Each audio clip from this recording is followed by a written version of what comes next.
1986-ൽ Gandhi university union ചെയർമാനായിരുന്ന V D. സതീശനോടൊപ്പം general സെക്രട്ടറിയായി വിദ്യാർത്ഥികാലം മുതൽ പ്രവർത്തിച്ച ഈരാറ്റുപേട്ട സ്വദേശി എം.കെ. അൻസാരി അക്കാലത്തെ ഓർമ്മകളും മുഖ്യമന്ത്രിയെന്ന നിലയിൽ സതീശനിലുള്ള പ്രതീക്ഷകളും ഈരാറ്റുപേട്ട വാർത്തയോട് പങ്കുവയ്ക്കുന്നു. ഈരാറ്റുപേട്ട മുസ്ലിം ഗേൾസ് ഹയർ സെക്കൻഡറി സ്കൂൾ മാനേജറാണ് ബിസിനസ്സുകാരൻ കൂടിയായ എം.കെ. അൻസാരി ഇപ്പോൾ.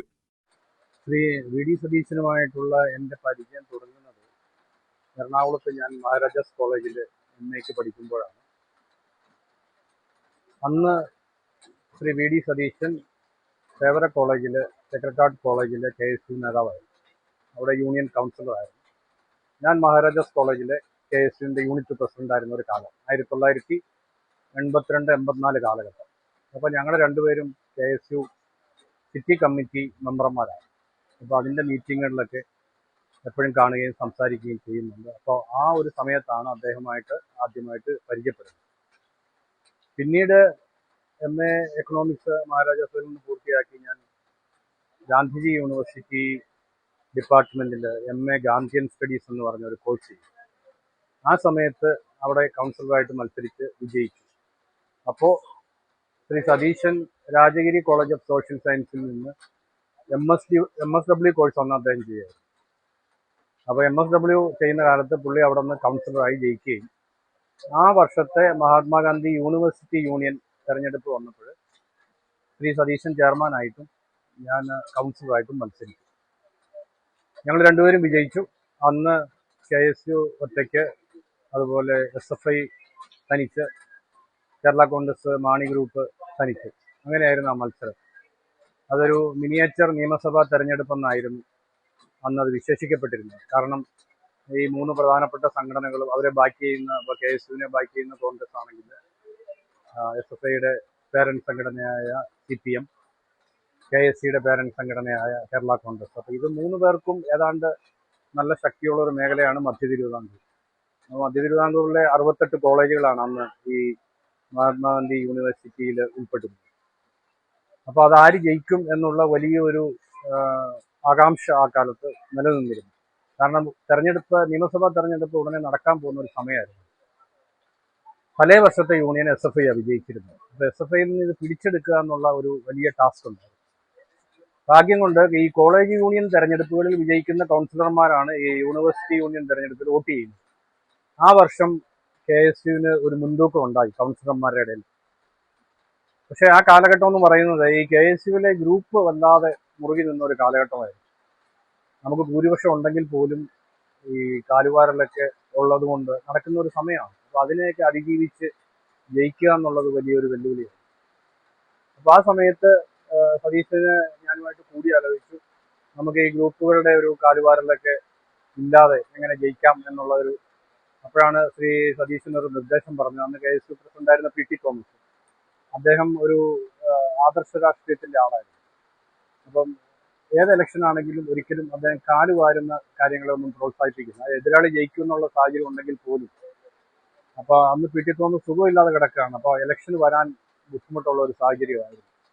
സതീശൻ, ഞാനന്ന് PT തോമസിന്റെ ഗ്രൂപ്പുകാരനായിരുന്നുകൊണ്ട് സതീശൻ പറഞ്ഞു, ഞാൻ ഇടപെട്ട് PT തോമസിനെ നിർബന്ധമായിട്ടും ഇലക്ഷന് മുമ്പ് അവിടെ കോട്ടയത്ത് കൊണ്ടുവരണം. കോട്ടയത്താണെന്ന് തെരഞ്ഞെടുപ്പ് നടക്കുന്നത്. അങ്ങനെ PT തോമസ്, അസുഖമായിട്ട് കിടന്ന PT തോമസ് തലേന്ന് രാത്രി അവിടെ എത്തി. രാവിലെ 8 മണിക്ക് തന്നെ ഈ 68 കോളേജുകളിൽ നിന്ന് വരുന്ന 2 കൗൺസിലർമാർ വെച്ചാണ് ഒരു കോളേജിൽ.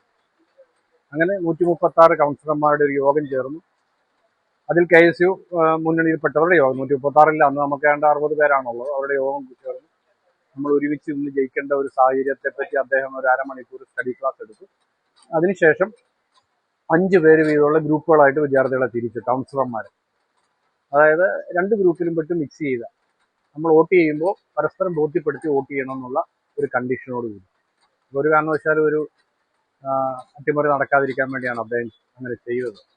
എന്തായാലും ആ ഒരു തന്ത്രത്തിന്റെ ഫലമായിട്ട് KSU വൻ ഭൂരിപക്ഷത്തോടെ ജയിച്ചു. വൻ ഭൂരിപക്ഷം എന്ന് പറഞ്ഞാൽ ചെയർമാൻ സ്ഥാനത്തേക്ക് ശ്രീ സതീശൻ 61 വോട്ട് കിട്ടിയപ്പോൾ എതിരാളിക്ക് 38 വോട്ടുകൾ മാത്രമാണ് കിട്ടിയത്. എനിക്ക് ജനറൽ സെക്രട്ടറി സ്ഥാനത്തേക്ക് 64 വോട്ടുകൾ കിട്ടി. അപ്പോൾ SFI സ്ഥാനാർത്ഥിക്ക് വെറും 36 വോട്ടുകളാണ് കിട്ടിയത്. KSC 3-ാം സ്ഥാനത്ത് പോയി. അങ്ങനെ ഒരു വൻ വിജയം നേടിയത് അന്ന് സംസ്ഥാന തലത്തിലൊക്കെ വലിയ വാർത്തയായിരുന്നു. അപ്പോൾ അതിനകത്ത് അന്ന് അത് ദൃശ്യമായ ഒരു കാര്യം, ഈ സതീശന്റെ പ്രശ്നങ്ങൾ മുൻകൂട്ടി കാണാനും അതിനുള്ള ഒരു ശരിയായ പരിഹാരം കണ്ടെത്താനുള്ള ഒരു സ്ട്രാറ്റജിക്കൽ തിങ്കിങ് പുള്ളിക്ക് ഉണ്ടായിരുന്നു ആ വിദ്യാർത്ഥി കാലഘട്ടം തന്നെ. അപ്പം അതിനുശേഷം ഞങ്ങൾ ഈ യൂണിവേഴ്സിറ്റി യൂണിയൻ ഒരുപാട് പരിപാടികൾ നടത്തി. അപ്പം അന്നൊക്കെ നമ്മൾ പറഞ്ഞിരുന്നത് സാധാരണ ഉള്ള പരിപാടികൾ, അതായത് ഫിലിം സ്റ്റാർസിനെ കൊണ്ടുവരിക, അത്തരം പരിപാടിക്ക് പകരം ഒരു ഇന്റലക്ച്വൽ ഡെപ്ത് ഉള്ള നല്ല പ്രോഗ്രാംസ് നടത്തുക എന്നുള്ളതായിരുന്നു ഞങ്ങൾ തീരുമാനിച്ചത്. അപ്പോൾ അതനുസരിച്ച് ഈ ഏറ്റവും പ്രധാനപ്പെട്ട 3-4 കാര്യങ്ങളെ പറ്റി ഞാൻ പറയാം. അന്ന് വരെ ഒരു യൂണിവേഴ്സിറ്റി യൂണിയനിലും അത്തരം പരിപാടികൾ നടന്നിട്ടില്ല. അതിൽ ഏറ്റവും പ്രധാനപ്പെട്ട ഒന്നായിരുന്നു 1 മാസം നീണ്ടു നിൽക്കുന്ന പീസ് മന്ത് പ്രോഗ്രാം. അതായത് അന്ന് ലോകസമാധാനത്തെ പറ്റിയൊക്കെ ആളുകൾ ചർച്ച ചെയ്തു തുടങ്ങുന്ന ഒരു സമയമാണ്, അതിന്റെ പ്രസക്തിയെ പറ്റി വിദ്യാർത്ഥികളുടെ ഇടയിൽ അതിന്റെ ഒരു അവബോധം വളർത്താൻ വേണ്ടിയിട്ട് 1 മാസം നീണ്ടു നിൽക്കുന്ന ഒരു പ്രോഗ്രാം നടന്നു. അപ്പൊ അന്നത്തെ ഉപരാഷ്ട്രപതിയായിരുന്ന KR നാരായണനാണ് എറണാകുളം മഹാരാജാസ് കോളേജിൽ നടന്ന ആ പരിപാടി ഉദ്ഘാടനം ചെയ്തത്. വളരെ സിംബോളിക്കായിട്ട് ഒരു വെള്ളരിപ്രാവിനെ പറത്തിക്കൊണ്ടാണ്, സമാധാനത്തിന്റെ പ്രതീകമാണല്ലോ പ്രാവ്, ഒരു വെള്ളരിപ്രാവിനെ പറത്തിക്കൊണ്ട് ഉദ്ഘാടനം ചെയ്തത്. അതിനുശേഷം പല കോളേജുകളിൽ അതിനെപ്പറ്റിയുള്ള സെമിനാറുകൾ നടന്നു. അപ്പൊ ആ സമാപനവുമായിട്ട് ബന്ധപ്പെട്ട് കോട്ടയം ജില്ലയിലെ കോളേജുകളിലെ എല്ലാ വിദ്യാർത്ഥികളെയും പങ്കെടുപ്പിച്ച് ഒരു പീസ് മാർച്ച് നടത്തി. 1000-ൽ പരം കുട്ടികൾ പങ്കെടുത്ത വലിയ വിജയമായിരുന്നു. അന്ന് പത്രങ്ങളിലൊക്കെ വലിയ ഒരു പബ്ലിസിറ്റി വന്ന്, അതായത് ഒരു ക്രിട്ടിക്കൽ അക്ലെയിം കിട്ടിയ ഒരു പ്രോഗ്രാമാണ്. അതുപോലെ ആ കാലഘട്ടത്തിൽ, ഞാൻ പറയുന്ന കാലഘട്ടം എന്ന് വെച്ചാൽ 86-87. അപ്പൊ ആ കാലഘട്ടത്തിൽ ഈ പരിസ്ഥിതി പ്രശ്നങ്ങളെ പറ്റിയൊക്കെ ഒരു ബോധം നമ്മുടെ സമൂഹത്തിൽ ഉണ്ടായി വരുന്നതേ ഉള്ളൂ.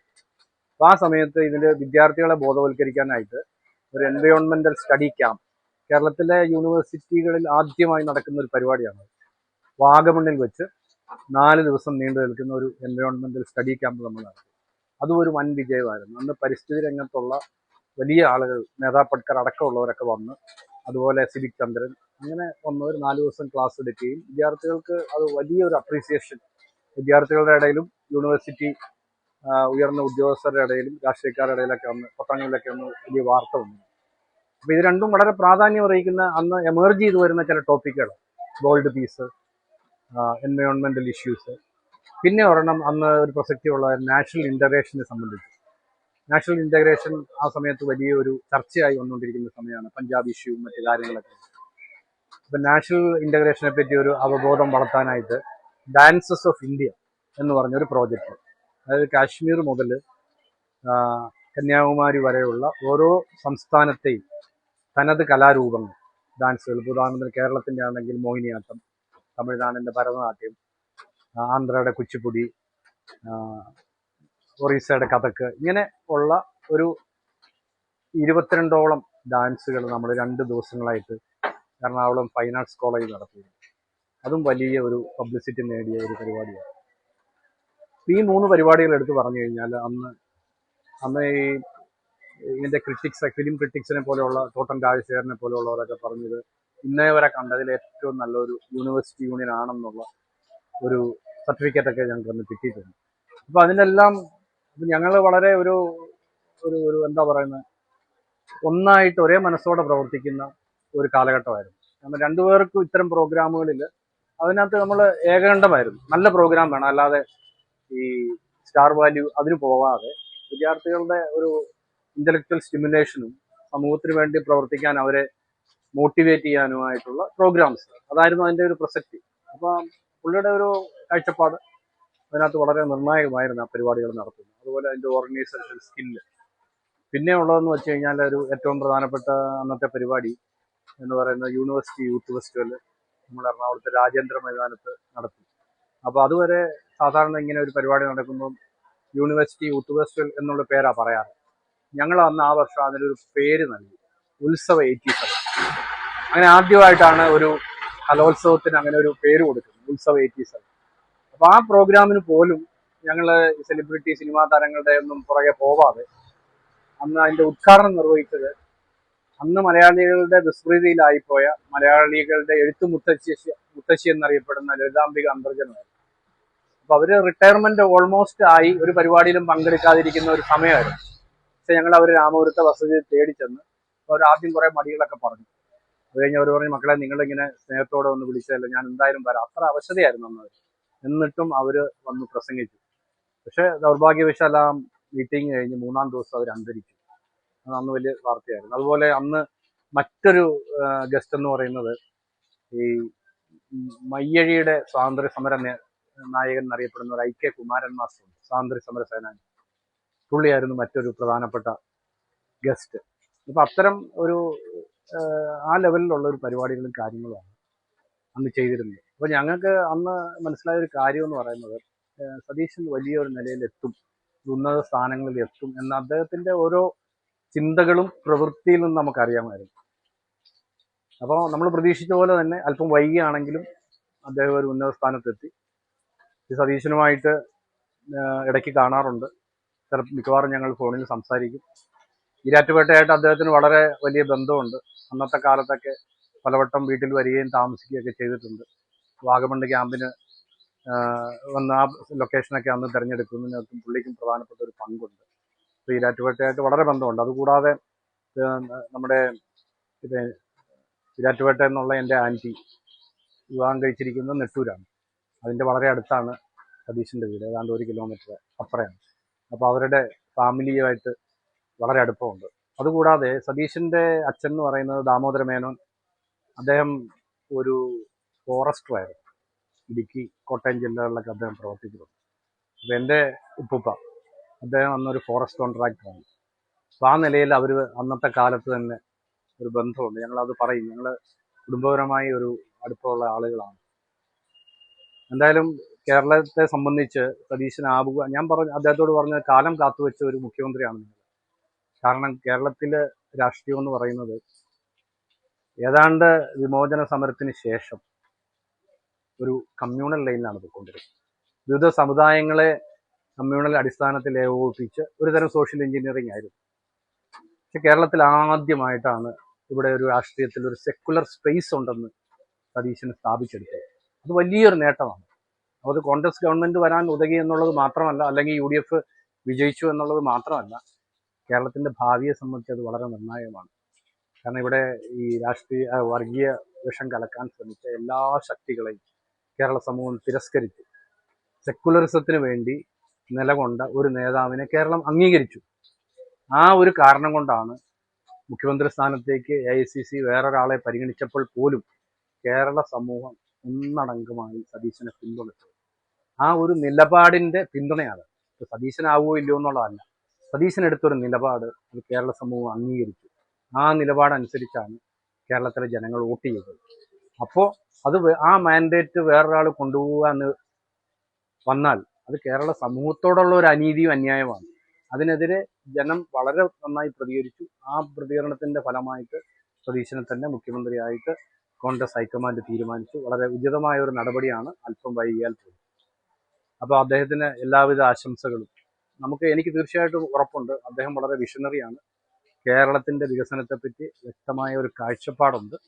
അത് പെട്ടെന്ന് മാജിക്കുകളൊന്നും നടത്താൻ ആരെക്കൊണ്ട് സാധിക്കില്ല. കാരണം നമ്മുടെ സംസ്ഥാനത്തിന്റെ സാമ്പത്തിക സ്ഥിതി വളരെ മോശമാണ്. പക്ഷെ അദ്ദേഹം ഓൾറെഡി പ്രഖ്യാപിച്ച ചില കാര്യങ്ങൾ, എനിക്ക് ഒരു എസ്കോർട്ടും ഒരു പൈലറ്റും മതിയെന്ന് അദ്ദേഹം പ്രഖ്യാപിച്ചു. പിണറായി വിജയനെ പോലെയുള്ള മുഖ്യമന്ത്രിയൊക്കെ ഡസൻ കണക്കിന് എസ്കോർട്ട് വാഹനങ്ങളുമായിട്ടാണ് സഞ്ചരിച്ചത്. ഞാൻ മനസ്സിലാക്കുന്ന അദ്ദേഹത്തിന്റെ ആദ്യത്തെ പ്രഖ്യാപനങ്ങളിലൊന്ന് ആശാവർക്കർമാരുടെ വേതനം കൂട്ടുക എന്നുള്ളതായിരിക്കും. എത്ര സാമ്പത്തിക പ്രതിസന്ധി സമൂഹത്തിനുണ്ടെങ്കിലും അത് അദ്ദേഹം ചെയ്യുമെന്നുള്ള ഉറപ്പാണ്. അതിനെപ്പറ്റി അദ്ദേഹം ഓൾറെഡി നമ്മളോടൊക്കെ പറഞ്ഞിട്ടുണ്ട്. നമ്മൾ പ്രതീക്ഷിക്കുന്ന ഒരു കാര്യമാണ്. അപ്പോൾ എൻ്റെ പ്രിയ സുഹൃത്ത്, വിദ്യാർത്ഥി കാലഘട്ടം മുതലുള്ള പ്രിയ സുഹൃത്ത് ശ്രീ സതീശന് എല്ലാവിധ ഭാവുകങ്ങളും നേരിടും.